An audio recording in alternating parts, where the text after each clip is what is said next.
So I'm giving it a try without a pulpit today. So we are celebrating Gaia today. We are celebrating Mother Earth. We are celebrating this precious planet that we live on through the celebration of Earth Day. Earth Day originated on April 22nd, 1970, and it was a call to be conscious to the environmental movement. And it also was a response to the destruction that we were seeing in the environment. Senator Gaylord Nelson of Wisconsin is the one who actually picked the date, April 22nd. And the reason he did it was because he knew that college classes would be in between their semesters or quarters or whatever, most likely. The weather would probably cooperate and be fairly warm. And there were no other holidays that conflicted with it usually. So April 22nd was chosen, and it is said that on the first Earth Day in 1970, some 20 million people participated. How many of you were there? Look at that. I think that Earth Day was a response to the industrial era. I don't know about you, but when we're growing up I grew up in the 50s and say late 50s and 60s, and those who grew up in the 40s and 30s, pollution was pretty bad. I remember as a kid growing up in Chicago and going to Lake Michigan, and there would be thousands of fish that were just washing up on shore, and I'd have to sort of move through them to get into the water. Just sludge, and just how factories just pour stuff into the rivers, and not really, there were no regulations, so nobody was really watching what was happening. And when you think about the history of humanity, we were hunters and gatherers, we were farmers, you know, we lived out in the country. And then with the Industrial Revolution, we all moved into cities. We started working in factories and became more and more disconnected from nature. We became more and more disconnected from the food cycle and from the earth itself, really, in many ways. So to me, it seems like it sort of peaked in the late 60s. And I also think that it was because we went out into space. It was one of the benefits we got from going into space, was that we could look back and see ourselves. And I know for those of you who were born after 1969 or 70,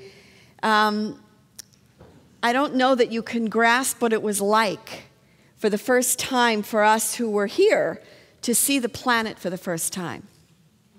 Because up to that point, it was an artist's rendering. I mean, we knew what it looked like, you know, but it was an artist's rendering. And then to actually see a real photograph of our planet was a moment that I know I'll never forget. How about you, for those of us who were here? It was one of those moments where we went, oh my God, this is like this beautiful, delicate, blue planet, this amazing place that we live on. And there's no like lines that divide the borders from country to country. It's all just one. That was a revelation at the time.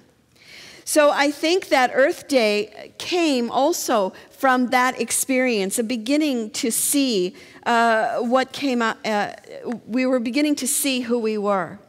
And out of Earth Day, April 22nd, 1970, many good things happened.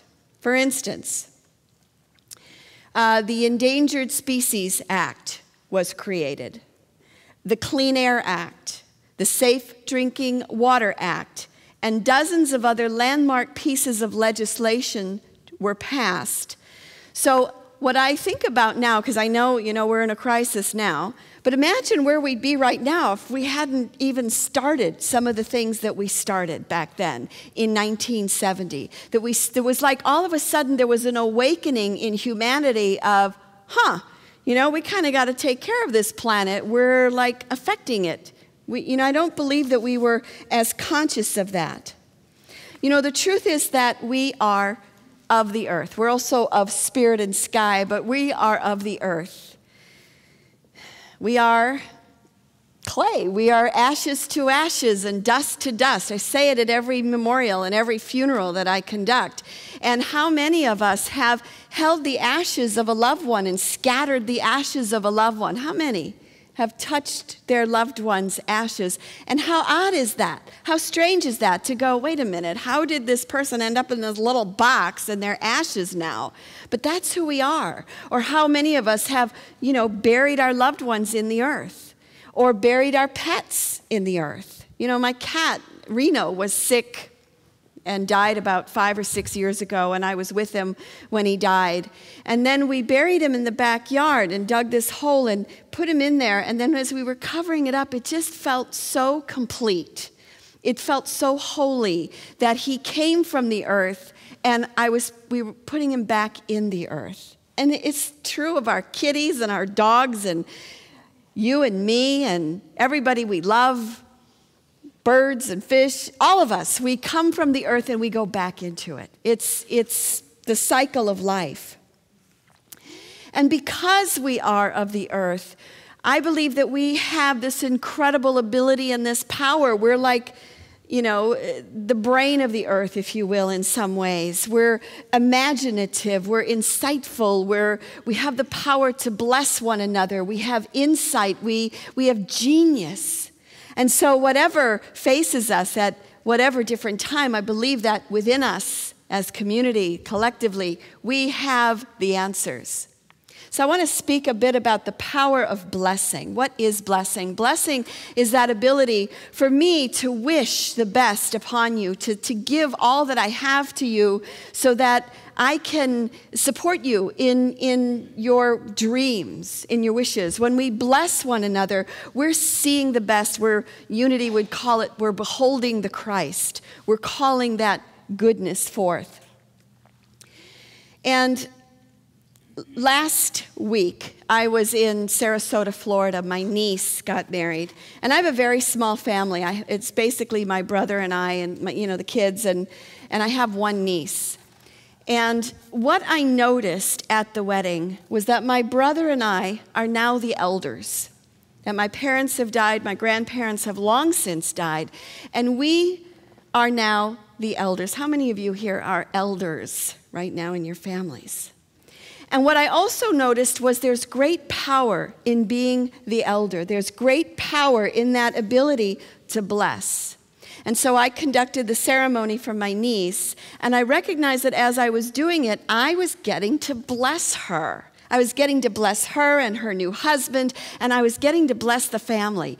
And my brother, in his generosity and in his exuberance and love for his daughter, he was blessing the wedding party. And I think he and I cried for the whole 2 days we were there. And I don't even know that we knew why we were crying so much. And I think it was because we were so overwhelmed and touched by the family. And I don't know about you, but I wasn't raised being blessed. How many of you were raised being blessed? You were very fortunate and loved for that because, I know many of us, it was the opposite. Like, what is your dream? Oh, well, who do you think you are? You can't do that, right? And so why we're here is to bless and empower and to call forth that magic within one another. And what I saw with my brother and I was at that moment, at that wedding, he and I were the best that the Lindvigs had to offer. And it was great. I was like, I didn't say it, but I was like, we're being Lindvigs here, and we're doing it really well. And that was different. That was a revelation for my family. Yesterday, I was at the bridal shower for my stepdaughter, Tiffany. And it was all women. And just before we began, her future aunt-in-law said, okay, I want all the women to come in the living room, and I want all the women to stand around Tiffany. And so we're like, okay, where people are drinking sangria and whatever, all right, we'll stand around Tiffany. And then she said, I want her mom and her future mother-in-law to put their hands on her. And then everybody's like, well, Karen's here too, so I was stepmom, so I also put my hand on her. And then her aunt, her future aunt-in-law, read an incredible blessing to her. And they're Catholic, and it had, that Catholic stuff, and it was great. But it was this, she says, this is what we do in our family. We take a moment to bless. And so she blessed her upcoming marriage, she blessed the family, and it was amazing. And then it was over, and then we opened gifts, and it was Bed Bath & Beyond and all that stuff, and fun. Don't underestimate the power that you have to bless one another. And so I bring that because I believe that we also have the power to bless this planet. We have the power to be a blessing to this planet. We have the power to change it. We are of the earth. We are ashes to ashes, dust to dust. We have co-created this environmental crisis that we're looking at, but also we have genius, we have imagination, we have insight, and we have the power to bless. So in 1969, in Cleveland, the Cuyahoga River, which ran through Cleveland, caught fire. The Cuyahoga River, actually, I remember Randy Newman wrote a song about the Cuyahoga River. Remember that? Burn on, big river, big on, burn on? Yeah. Well, it only caught fire for a half an hour. It cost $50,000 to fix it up. Not that big a deal, but the thing is, the Cuyahoga River was a disaster. There were dead fish everywhere. There was no oxygen in the water. It was sludge. I mean, the factories were just pouring their stuff into the river, and it was just horrific. And barges, oil barges would go up it, and the oil would spill, and it was dangerous. I mean, if you fell into it, forget drowning, you probably would have been poisoned to death or something. But when that river caught fire, it sort of woke up people. It was like, wait a minute, rivers aren't supposed to catch fire. There's something wrong with this picture when a river catches fire. Cameron Davis said that the Cuyahoga River fire was a spark plug for environmental reforms around the country. And it sort of became like this picture of the Industrial Revolution and how far we had come with industrialization and what we had done. So, the people, and I have to say that it was an outrage in 1969 when this happened. However, it used to catch fire all the time. It was always catching fire, in the 20s and the 30s. It's like, fires, the Cuyahoga River is on fire again. Professor Adler said that in the 30s, when most people in Cleveland worked in factories, a fire on the river was considered just a nuisance. But by the 60s, there was a hunger for symbols of human insensitivity to the environment, and the Cuyahoga River became that. So, the people of Cleveland voted to tax themselves an additional $100 million in order to clean it up. And here we are, 40-some years later, and it is now home to more than 60 species of fish. There are beavers, blue herons, bald eagles along the riverbanks, and is it totally healed? No. Does it still need to be monitored and watched? Yes. But look, in 40 years, where it has come from this blob of muck that was on fire to life, And that's what a community can do when it comes together in imagination and in focus and intention. That is what a community can do to heal and to change. So, again, we are at a place of a global crisis. Dennis Meadows said that in a way, the thing that's happening right now is you can compare it to being like in a streetcar, maybe a taxi, and if you trust the driver, you can sit back and read your newspaper because they're going to avoid the potholes and they're not going to hit another car and you're fine. And he says, but the thing is, the global crisis is like, there's nobody driving the streetcar. There's nobody watching out for the potholes. There's nobody aware of what's going on. And there's not a conversation necessarily about what to do and where to go. He also said, You know, there's things that we could do. He said, you know, we could pour all of our resources and our money into changing, and then if something happens, because who knows really the future? I mean, who really knows what's going to happen? And it's hard to get, I know for me, it's hard to get my head around it. Because, hey, the tree outside is blooming. There's breakfast downstairs. You know, I drove my car here. I got money in the bank. I mean, hey, everything seems to be fine.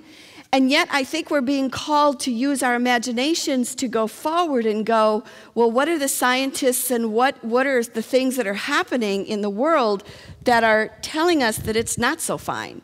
And how do we get our heads around that? How do we get our heads around that? So we can pour our resources into making changes, and then if something happens, we've taken steps. We've made a change, just as they did on Earth Day in 1970, when they had this big day, and then all these reforms started to come out of that experience. Dennis Meadows said the worst that would happen is if we started to pour our finances and things into that, is we could cause a global world depression, an economic depression. Not so good. I mean, we could do nothing, and then maybe nothing will happen, and we're fine. Or we could do nothing, and then something happens, and then are we looking at the end of civilization? You know? We have some big questions, some big stuff that's ahead of us. And again, I don't know about you, but it's really hard for me to get my mind wrapped around this issue. Now, the thing of it is that when there is a crisis, we seem to be able to change and to deal with it very well. From the movie Starman, remember Jeff Bridges starring as Starman, the alien who came down to Earth?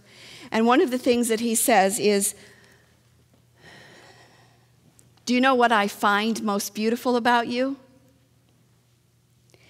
You are at your best when things are at their worst. That is true of us. We have the ability within us to live in denial and be in denial, not only about what's going on in the world, but on our personal lives as well. I mean, how many of us have, you know, maybe been a little sick and not really looked at it, and then went to the doctor and found out it was something that we probably should have paid attention to and not been in denial about? Yet when we find out what's wrong, we can make changes just like that, can't we? You know, if you find out something's wrong, like, whoops, okay, I'm fine. I'm gonna make those changes, and I'm gonna make them really fast. We have the ability to make changes really fast. When Pearl Harbor was bombed, it only took the government a couple of days to stop producing cars and put that energy into the military. It only took them a couple of days to start rationing food and rationing energy. So they responded instantly. We do have that ability. But the first step is to recognize that there is something definitely going on. Paul Gilding said, "What will we tell our grandchildren when they asked us what we did during this period?" When your grandchildren come to you and they say, "So you were here in 2012. Didn't you notice there were, like, you know, hundreds of tornadoes, you know, kind of going through the Midwest, and it was really hot, and they were all, didn't you, like, notice that there were some things happening? So what was it that you did in 2012 to begin to change things?" And I think that when we look back on the 70s, we can say, so what happened in the 70s with Earth Day? We started to be conscious of the environment. We started to be conscious of Gaia, of the living planet. Wouldn't it be great if we could tell our grandchildren that we were a part of the change? That we were there in 2012. We were there on Earth Day 2012, and there began to be a shift. I don't have answers. I wish I did. But I think collectively we have the answers. I think every single one of us has a piece of this puzzle, a piece of this answer as we come together, as we reflect on this, as we use our gifts, as we use that power of blessing. So since we are a spiritual community, since we are founded on prayer, I think it important that we use that power on this Earth Day. So following the service, I'm going to invite us after we do our song to go outside and to, I don't know if there's enough of us to circle the building, but there's an affirmation in your bulletin that I would invite you to just sort of say. And the idea behind this is that when we stand on this land, and that when we bless the land that we're standing on, and I invite you to do it when you go home too, whether you live in an apartment or a house, to stand on your land and to bless it, and then know that as you're blessing this land, that the land is connected to the entire globe and circles around and blesses the whole thing.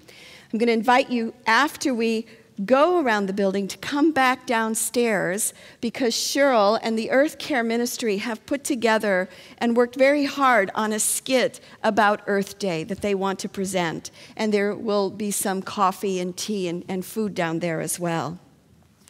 So I want to anchor this in, because this is what we're going to practice outside. So I'm going to invite you to stand for a minute.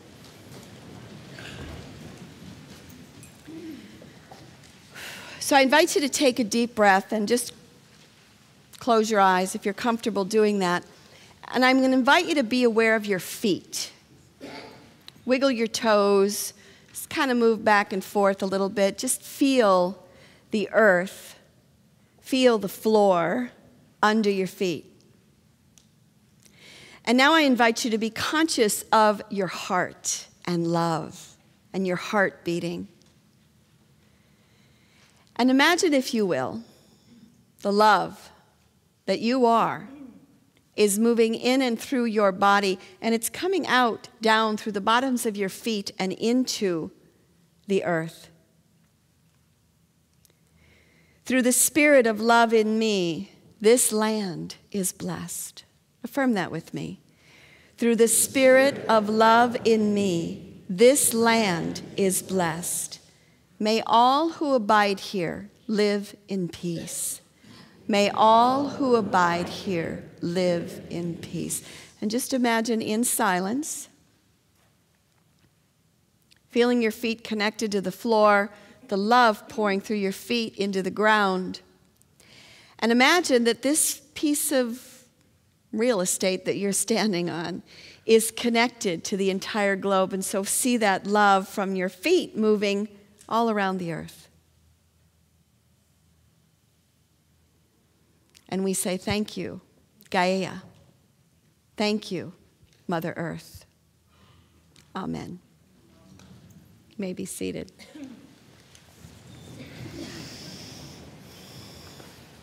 So Earth Day 1970 brought forth a lot of changes. And I wonder where we would be today if we hadn't made the changes that we made in 1970. We probably would be decades ahead with the global crisis of where we are now. We have imagination, insight, power. We can change. We are at our best when things are at their worst. Look at the people of Cleveland.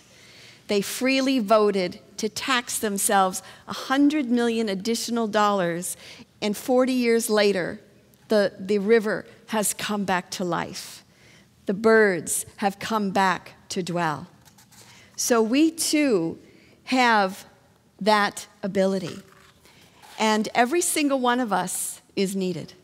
Every parent, every child, every businessman, every doctor, every teacher, everybody, we're needed. So as we celebrate this Earth Day, as we see the beautiful tree, as we celebrate Gaia, let's be open to a conversation and be open to listening to what is our next step, because I believe it will be revealed through us and to us. Thank you.